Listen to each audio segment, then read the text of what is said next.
नमस्कार। पिछले सत्र में हमने मिथ 19 पर बात की थी। पिताजी ने कहा एफडी सब सही है। हाँ, और हमने देखा था कि कैसे सिर्फ पारंपरिक निवेशों पर टिके रहना बढ़ती महंगाई के सामने हमारी बचत को असल में कम कर सकता है। बिल्कुल। तो आज हम उस भावना पर बात करेंगे जो सबसे समझदार निवेशकों को भी कभी-कभी रास्ते से भटका देती है। जल्दी अमीर बनने की चाहत। हाँ, आज का मिथ है कोई ऐसी चीज या टिप बताओ जिसमें पैसा दुगना हो जाए। ये सवाल सुनने में जितना सीधा लगता है, इसके पीछे का लालच उतना ही खतरनाक है। ये एक सवाल नहीं है, ये एक मानसिकता है जो निवेश को सीधे सीधे जुए में बदल देती है।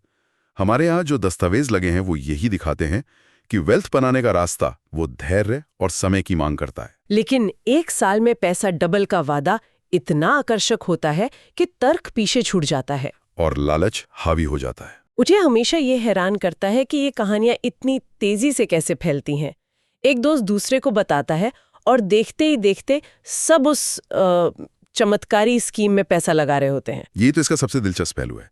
ये फोमो पर काम करता है, मतलब फियर ऑफ मिसिंग आउट। अच्छा। जब हम किसी दोस्त या रिश्तेदार से सुनते हैं कि उन्होंने किसी चिटकांड या अनोखी स्कीम से पैसा दुगना कर लिया, तो हमारे अंदर एक बेचैनी होती है कि कहीं हम पीछे ना रह जाएं। और लगता है कि हमें भी एक मौका लेना चाहिए। बिल्कुल। ये चिट फंड्स और ऐसी स्कीमें सुनने में तो बहुत आती हैं। हमारे स्रोतों में इनके काम करने के तरीके के बारे में क्या बताया गया है, या आखिर फेल क्यों होती हैं? देखिए, ज्यादातर ऐसी योजनाएं जो जल्दी पैसा दोगुना करने का वादा करती हैं, वो असल में एक पॉन्जी स्कीम का रूप ले लेती हैं। पॉन्जी स्कीम मतलब? मतलब नए निवेशकों के पैसे से पुराने निवेशकों को रिटर्न दिया जाता है। कागज पर तो सब शानदार दिखता है, लेकिन ये एक टिक टिक करते टाइम बॉम्ब जैसा है। अच्छा। जिस दिन नए निवेशक आने बंद हो जाते हैं, पूरी की पूरी स्कीम ढह जाती है। हाँ, और जो सबसे बाद में आते हैं वो अपना सारा पैसा गंवा बैठते हैं। और यहीं पर वो गलती होती है जिसका जिक्र हमारे स्रोतों में बार बार है कि हम सिर्फ आकर्षक रिटर्न देखकर दूसरों की नकल करने लगते हैं। सही बात है।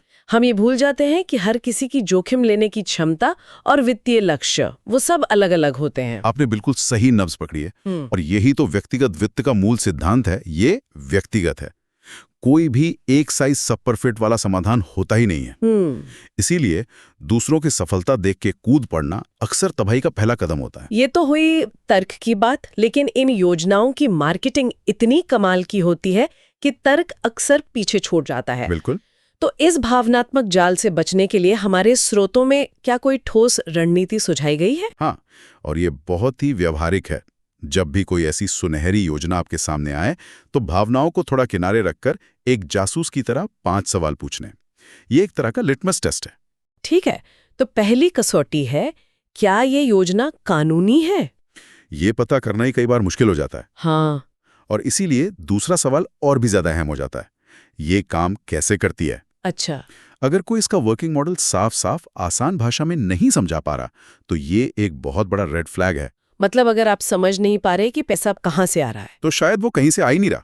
अक्सर जटिल शब्दों का इस्तेमाल सिर्फ निवेशकों को गुमराह करने के लिए किया जाता है। बहुत सही। तीसरे और चौथे सवाल, इसके फायदे और जोखिम क्या है और इसका पिछला प्रदर्शन कैसा रहा है, ये भी इसी से जुड़े हैं। हाँ, अक्सर ऐसी योजनाओं का पिछला प्रदर्शन शानदार दिखाया जाता है, जो शायद सच भी हो, लेकिन वो भविष्य की गारंटी नहीं होता। और आखिरी सवाल जो शायद सबसे जरूरी है, क्या जरूरत पड़ने पर पैसा आसानी से निकाला जा सकता है? हाँ। कई स्कीमें आपके पैसे को लंबे समय के लिए लॉक कर देती हैं, और जब तक आपको घोटाले का पता चलता है, तब तक बहुत देर हो चुकी होती है। तो ये 5 सवाल हमें किसी भी मार्केटिंग के झांसे या दोस्तों की सलाह पर आंख मूंद कर भरोसा करने से बचाते हैं। डेटा को वेरीफाई करना बहुत जरूरी है। तो आज की हमारी इस पड़ताल का सार ये है कि पैसा दोगुना करने वाली टिप की तलाश असल में निवेश नहीं, बल्कि एक जुआ है।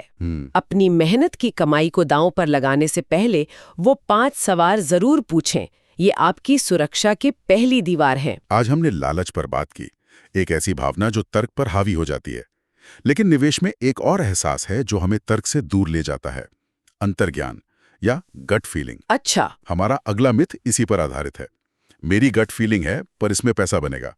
क्या निवेश में गट फीलिंग पर भरोसा करना सही है, या ये भी एक और भावनात्मक जाल है? इस पर अगले सत्र में बात करेंगे। जरूर। जय गुरुदेव।